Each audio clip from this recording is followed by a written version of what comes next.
নমস্কার বন্ধুরা, আজকে আমি ক্যামেরার সামনে এসেছি। অতদিন আমি ক্যামেরার পিছনে ছিলাম। আজকে আপনাদের সামনে একটা ভালো রেসিপি নিয়ে এসেছি।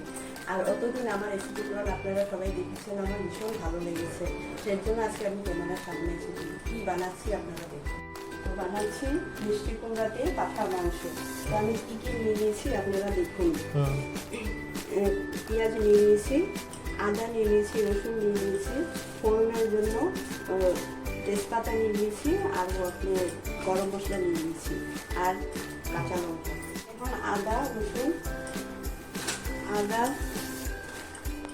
রসুন আর অল্প পেঁয়াজ আর 5-6টা কাঁচা লঙ্কা আমি পেস্ট করে নেব। আর অল্প পেঁয়াজ আমি রেখে দিলাম, এটা আমি ফোড়নে দেব। মশলাটা পেস্ট করে নেব।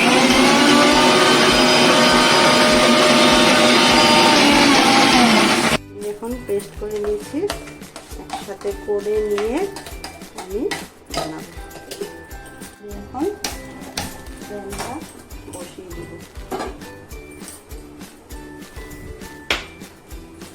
তেল দিয়ে দিব, তেজপাতা দিয়ে দিব, গোটা জিরে দিয়ে দিব, গরম মশলা দিয়ে দিব, পেঁয়াজ দিয়ে দিব,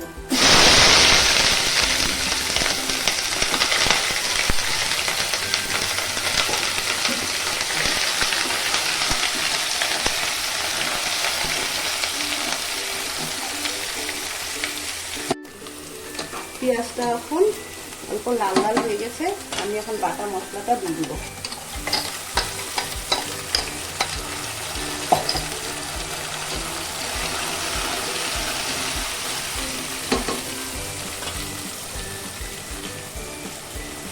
স্বাদ মতন লবণ দিয়ে দিব, চামচ হলুদ দিয়ে দিব,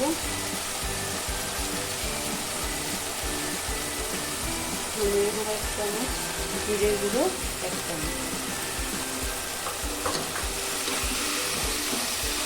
ভালো করে আমি মশলাটা কষিয়ে নেব। তার জন্য কাশ্মীরি লঙ্কা দিয়ে দিব।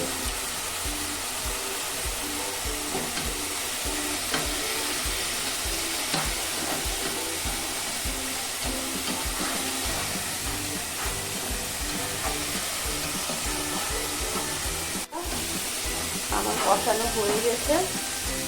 এখন দেখুন আমি মাংস দিয়ে দিই।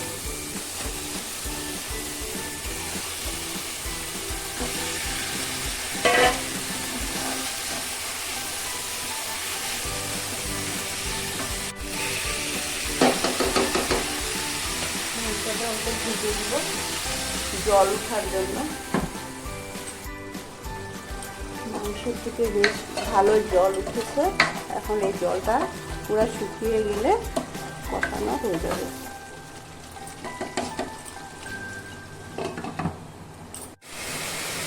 মাংসের জল শুকিয়ে গেছে। এখন আমি ভালো করে কষিয়ে নেব।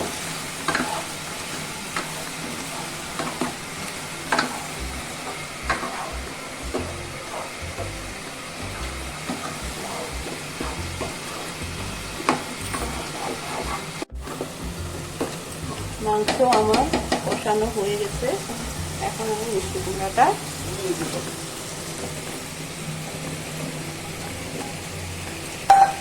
মিষ্টি কুমড়া দিয়ে আরেকটু কষিয়ে নেব।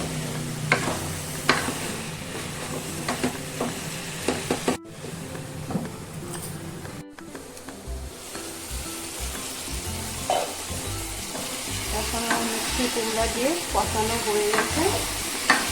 আমি এখন গরম জল দিয়ে দিব।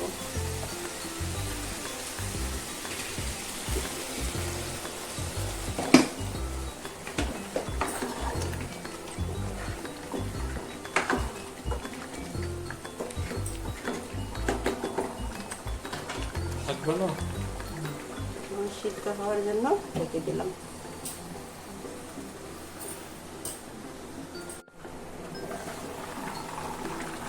জলটা আর একটু শুকাবে।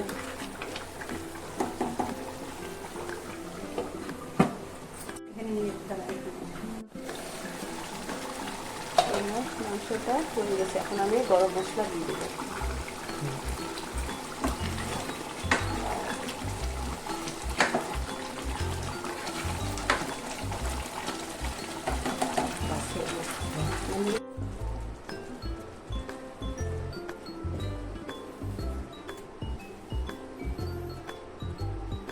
রেসিপিটা কিরকম লেগেছে আপনারা কমেন্ট করে জানাবেন আর সাবস্ক্রাইব করবেন।